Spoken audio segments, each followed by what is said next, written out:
খুব দেরি করবো না। যাই হোক হাদিসে কোরআনের কথা বলি, তাহলে 1 নম্বরে হচ্ছে ইমান। ইমানের পরে করে আমাদের শিক্ষা গ্রহণ করতে হবে, শিক্ষার্জন করতে হবে।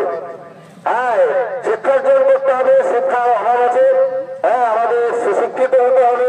শিক্ষা অনেক যে শিক্ষা আছে, অনেক রকমের শিক্ষা।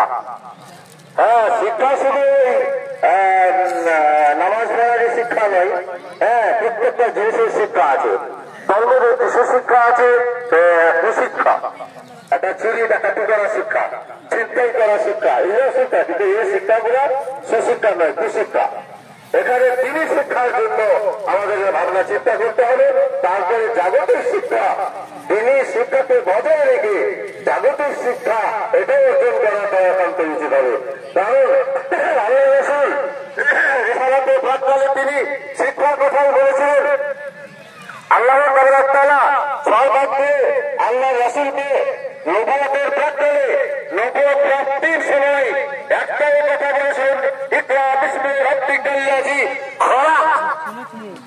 এই শব্দের মধ্যে লিল্লাহির কথাও আছে, এই কথার মধ্যে শিক্ষার কথাও আছে। আল্লাহ তাআলা বলছেন, ইকরা, তোমরা পড়ো, কার নামে পড়ো?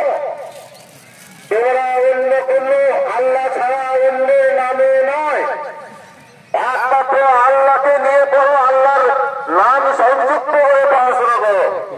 ইকরা বিসমি রাব্বিকাল্লাযী, ওই তোমাদের প্রভু, যিনি তোমার সৃষ্টিকর্তা, আলোচনা করে গেছেন।